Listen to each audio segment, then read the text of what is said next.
Are all people basically the same? I've heard it also said, all people basically want the same thing in life. Well, I would agree to the extent all people want to be optimally happy, given whatever situation at hand in their biology. But are all people the same as to how they go about it is to me a much different question. Now, granted, some would say, well, we're all flawed.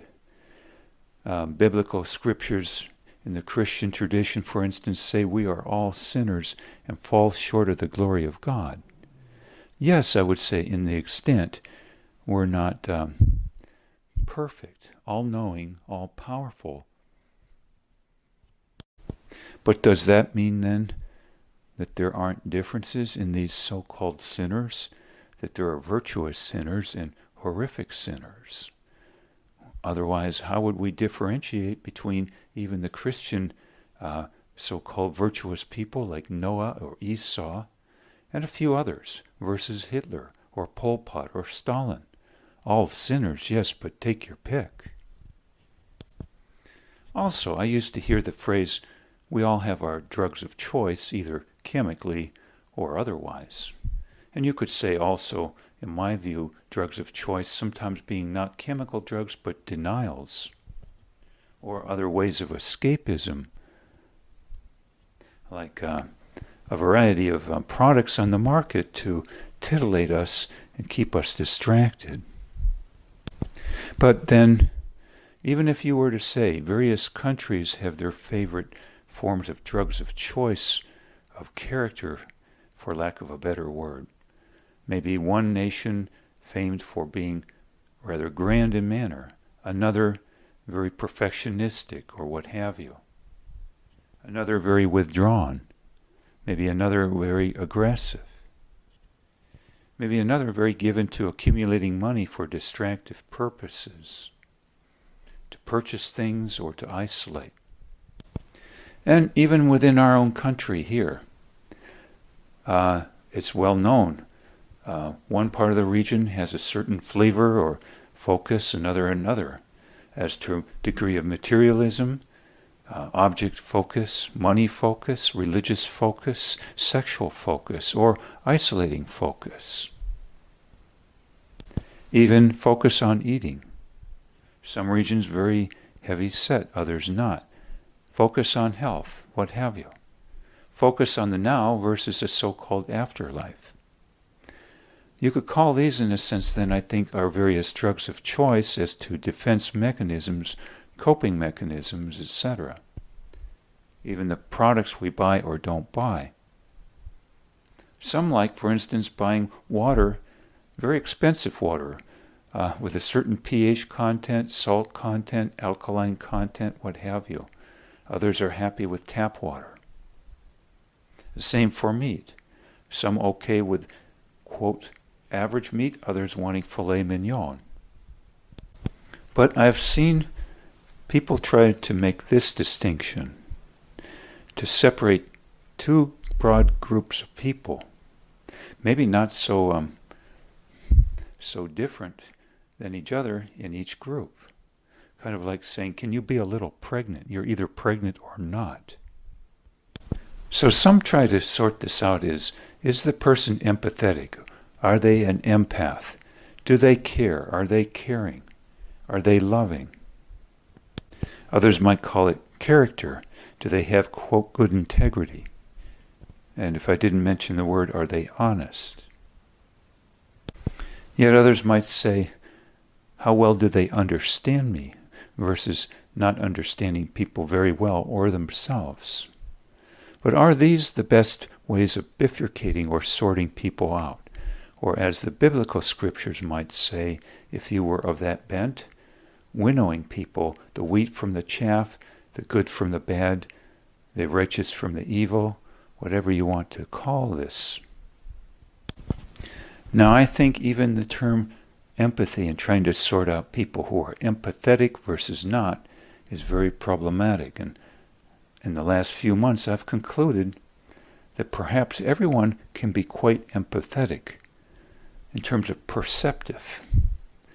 In fact, I would probably say Hitler was a very perceptive, empathetic person, but maybe not to our benefit, only to certain people's benefit, and of course his own.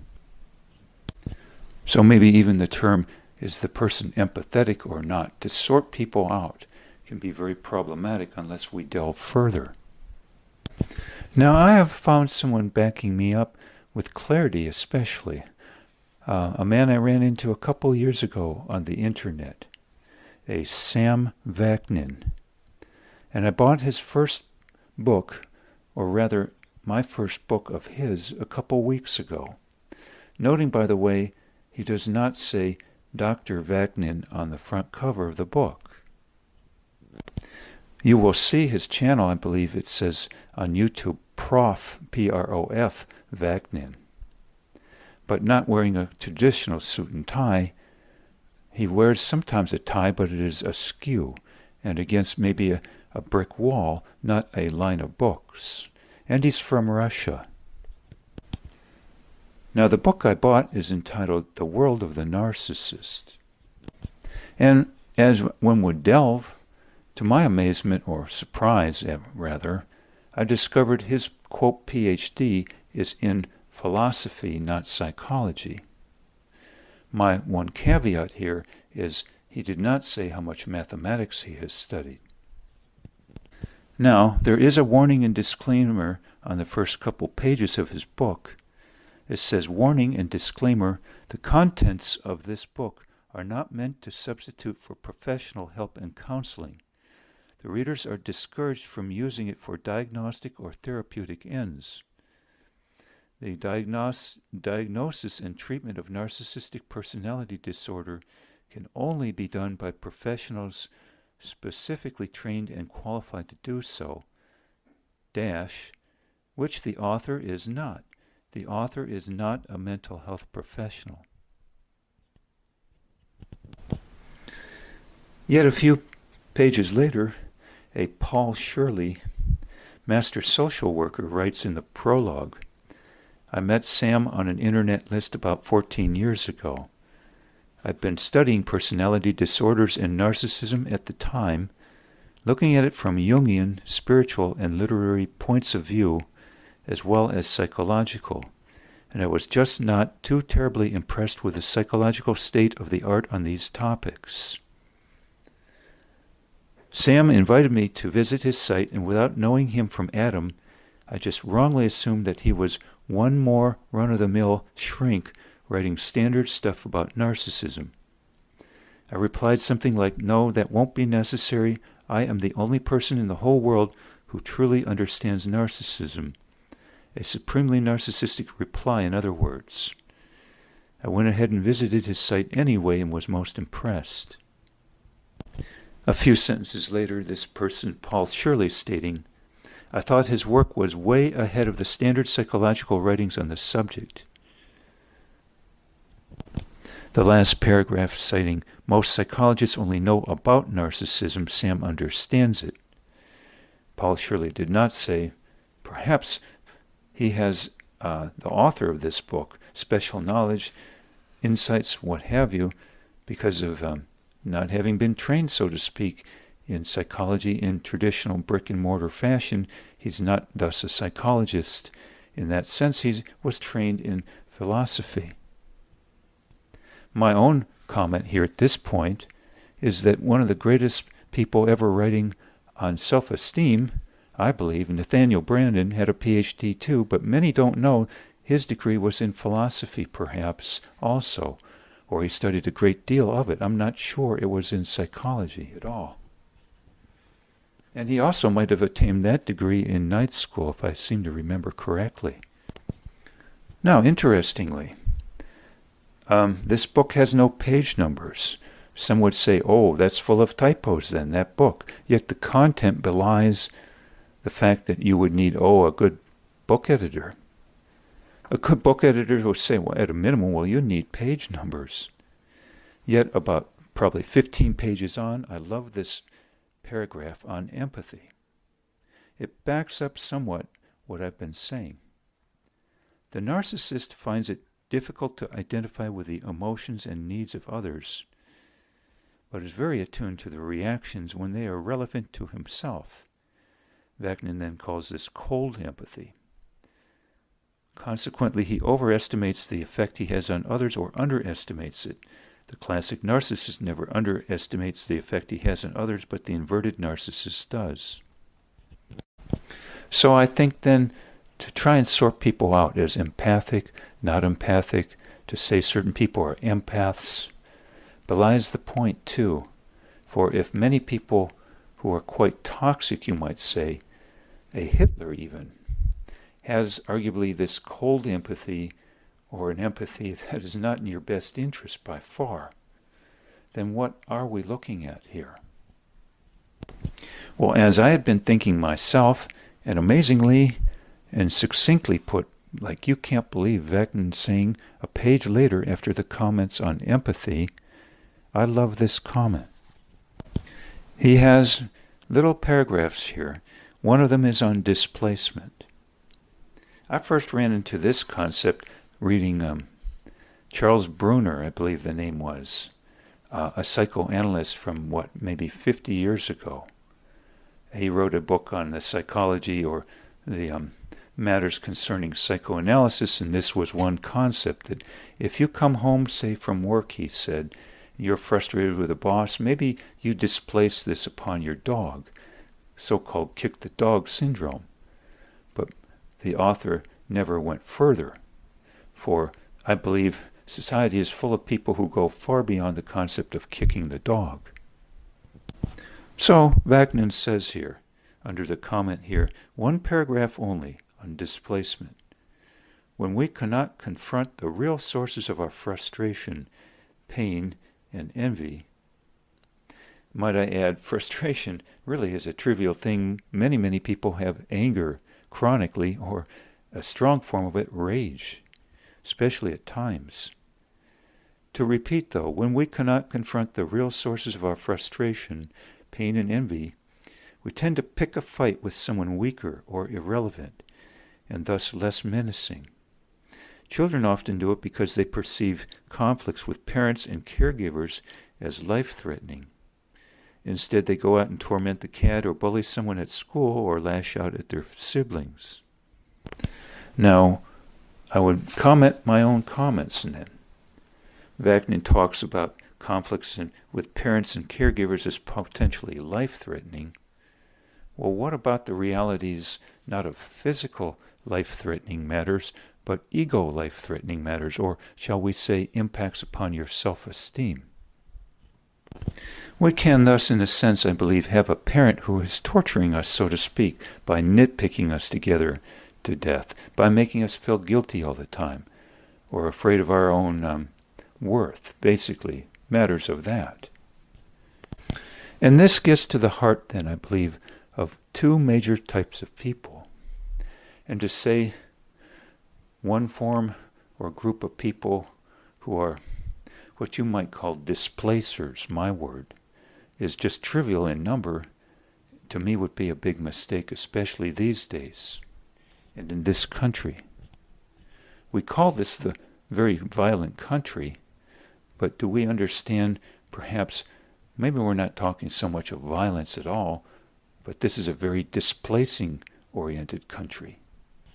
This is a country very oriented toward wanting to see people suffer, getting vicarious pleasure out of it by watching certain events on the sporting field, but especially taking hand in it ourselves.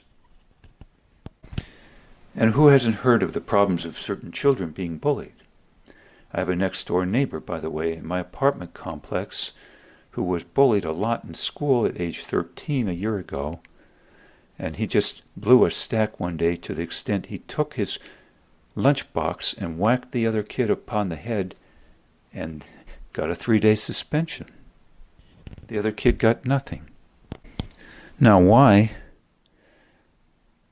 this topic and this word confront, by the way, sources of frustration, why want to, quote, confront a parent about how they were treating us?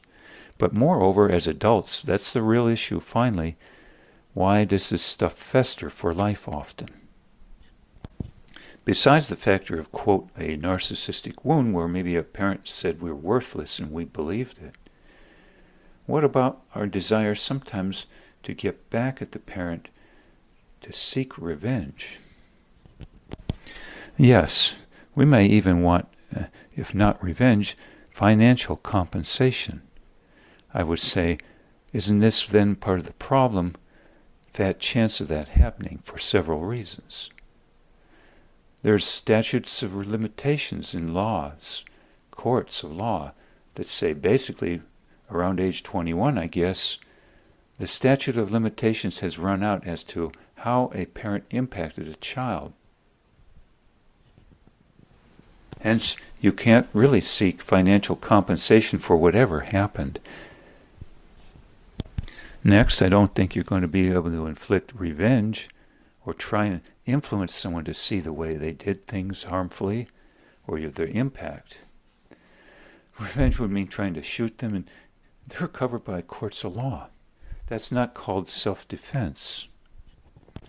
For if one wanted revenge anyway, that's a bitter road, as pointed out, by the way, in this brilliant, wonderful movie, The Dressmaker. This woman went back to Australia after having been massively slighted and pushed out of the country, and wanted revenge and got it, but it blew up in her face.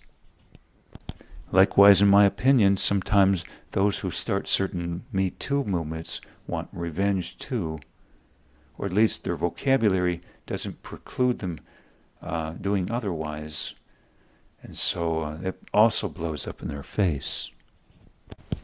Also, having seen the pain my mother went through in a divorce and afterwards, coming out the other end poorly financially speaking and otherwise, including self-esteem, her phrase is, I guess basically, it seems like he got away with murder. He seems very happy with his new wife, new location, big house, and more. In other words, he seemed to have gotten off scot-free, which causes much rage. Now, some would say, if a Christian and a strong believer in a certain sense, well, they're going to get justice after death, they're going to burn in hell or whatnot. In fact, in the fascinating movie Come Sunday, a minister in real life, Carlton Pearson, had been talking with a bishop who declared him a heretic, and the bishop said, yes, I want to believe in hellfire damnation so that I can see my father suffer in flames and, pay back, because I guess you can't take him to court. And finally, you can't even address things these days pretty much on the internet or in a memoir without getting a libel and slander charge against you. And sadly, and controversially perhaps, maybe not, many a parent, I believe, has blame-shifted the negative effects or contributory negative effects they had upon their children by simply saying, well, that child had genetic problems and were predisposed to have emotional suffering more than some others. But the disconnect here all too often too is if someone came into that parent's house who has this mindset and stole that person's TV set or credit cards, constituting then identity theft perhaps, the parent would not be too happy if we told the parent, well, you're simply being oversensitive and because you've got genetic problems contributing to that. They also would not be a very happy camper, I believe, if a child said anything in print or on air, so to speak, internet or otherwise, upon which the child says, well, you're just being oversensitive because you have bad neurons in your brain or biochemical imbalance. No, the parent would go to the extent of the law to press to the mattress, so to speak, damages. In fact, there was a fascinating book, I don't remember the title, of a woman strongly abused sexually, if you wanted to use that word, and she could not say a word until her father's death because he was a very powerful man.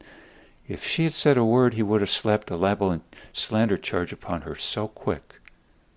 And as per even a course I was going through yesterday, on Udemy about memoir making, one chapter about libel and slander. In fact, you can even see this play out as per the Native American Indians in their struggles over the years with alcohol. Some groups, very high up even, want to say that the problem with the Indians drinking is that it's genetic.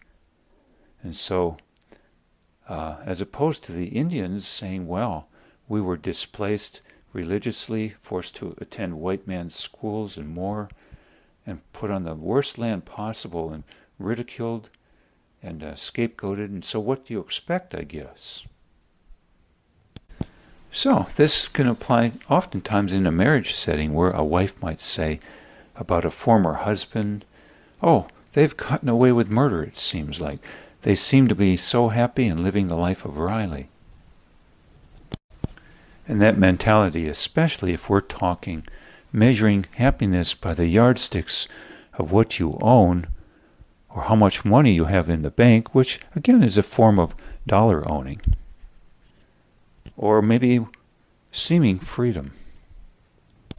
But there was an illuminating video on YouTube I watched about 3 years ago from someone who had gone through a concentration camp, Auschwitz, and later went back in life to that camp and, quote, maybe forgave their guards. Her comment was that the guards were in a worse prison than she had ever been in, a prisoner of their own minds. So those who say, oh, somebody got away with murder, well, maybe it seems that way in terms of measuring things financially or what they own. But is that true in all respects? Or are they two prisoners of a different sort? Maybe the low-income resulting spouse thrown into unequitable matters, I would say, financially, housing-wise, pension-wise, what have you, doesn't understand how you can be in a different sort of prison. And what is that prison? Well, it seems that is the prison we all struggle with in 3 ways, perhaps. The absence of it I would call serenity. Chronic anger, even to the extent of chronic rage. Chronic fears, which I would call catastrophizings.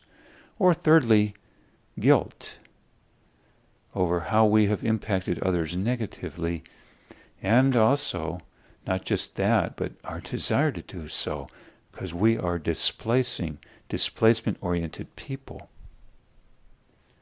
I think then, ultimately, I call these people children who love to pull the wings off of flies and see the flies struggle, just for the sheer joy of it. Or basically to stick the knife in a person, to see them suffer just for the pleasure of it, for no other reason than the thrill of seeing someone else suffer as a substitute for who we wish we could have gotten back at. Again, all the more if that person seemed to be living the life of Riley now, and we question our values, playing out well. We question all kinds of things. Was it even worth having values? Did they, seemingly without values, end up a much happier person? Is my value system thus the best one? Is a perennial question. The individual then seemed to be living the life of Riley, and good luck, any compensation in court, for some people an afterlife punishment, or even an apology, an acknowledgement, a sense of regret, what have you. And again, as I struggled with somewhat earlier in my life a few years ago, the question, is my value system completely wrong if their value system, or moreover, their way of life, this displacing way of life, seems to get them along further in terms of happiness? Well, the question is, how are we measuring happiness in the guilt department? For I think many a person, including my mother in this instance, and looking back upon her marriage, does not understand what I think I understand about many a person who has a negative impact by far on a number of people. the guilt component. If you consider, for instance, why do some people have easygoing eye contact with us and others don't? My perception more and more is that they have a poor eye contact sometimes. Now, not, having people stare us in the eye all the time, but not avoiding eye contact all the time also.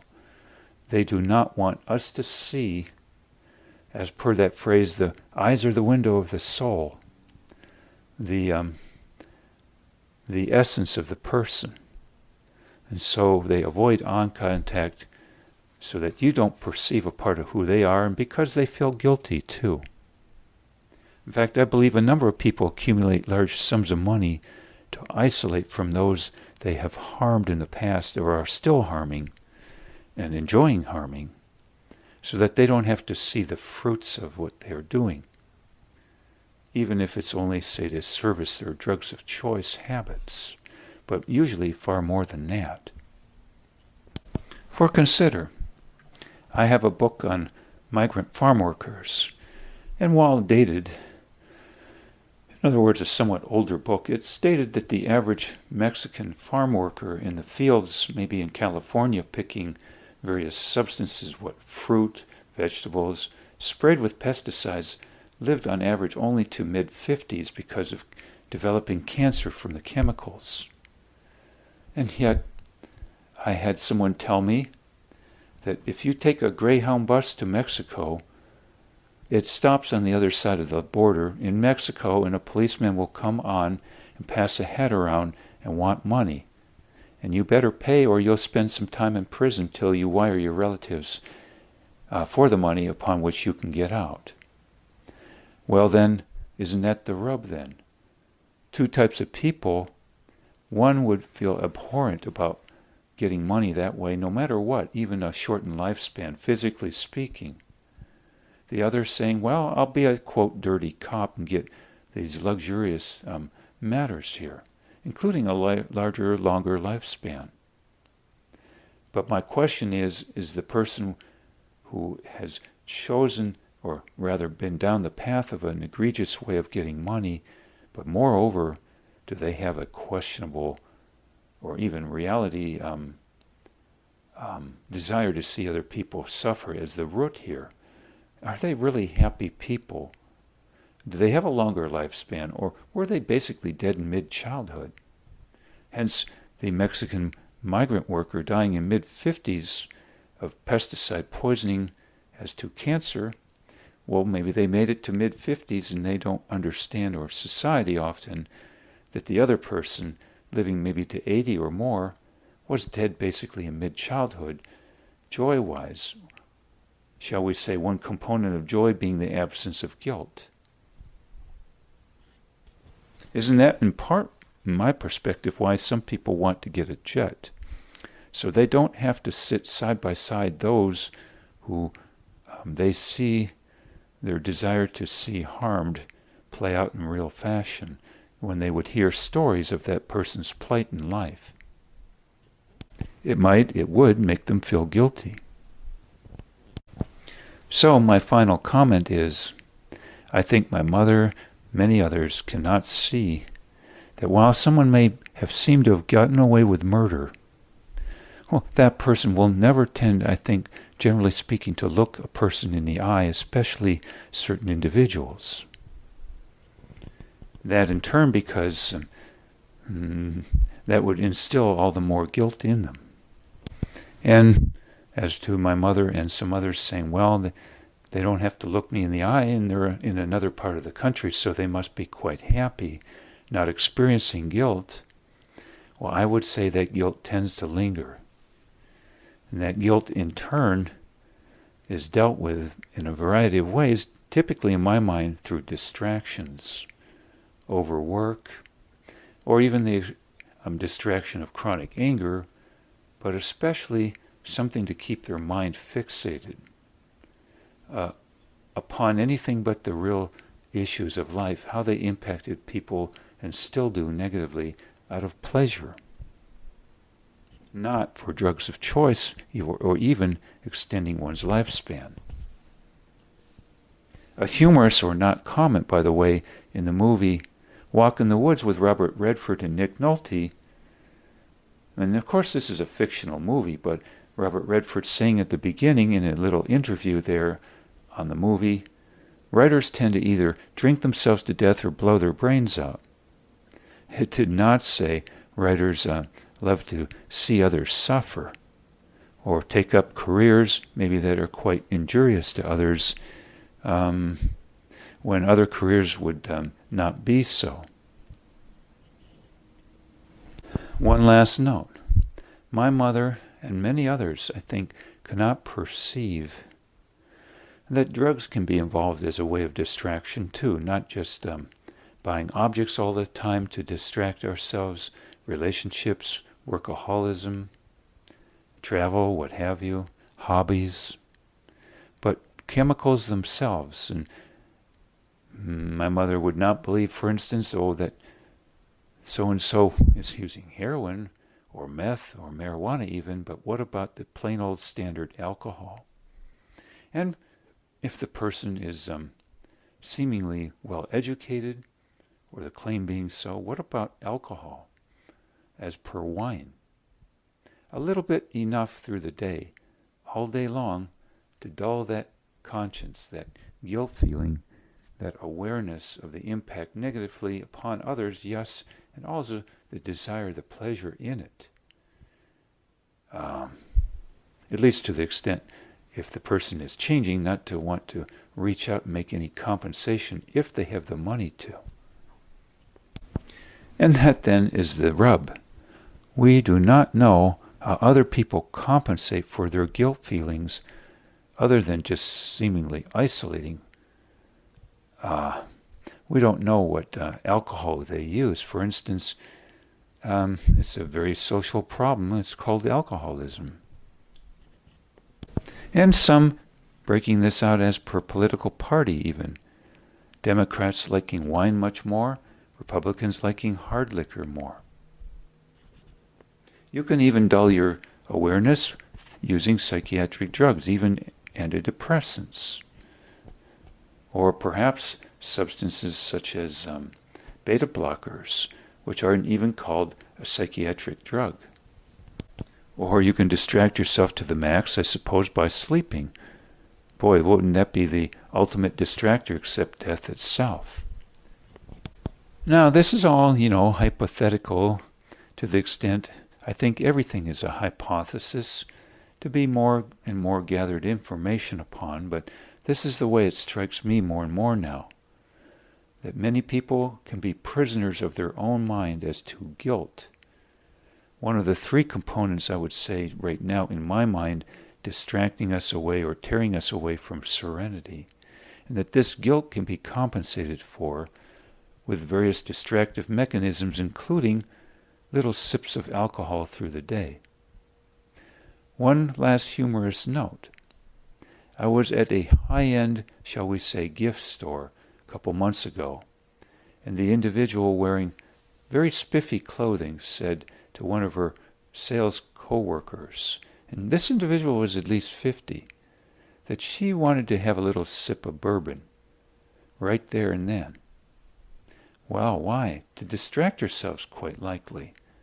Isn't that kind of like in the movies where they pull out that little flask from their vest pocket, take a little swig? Well, not just then, but throughout the day.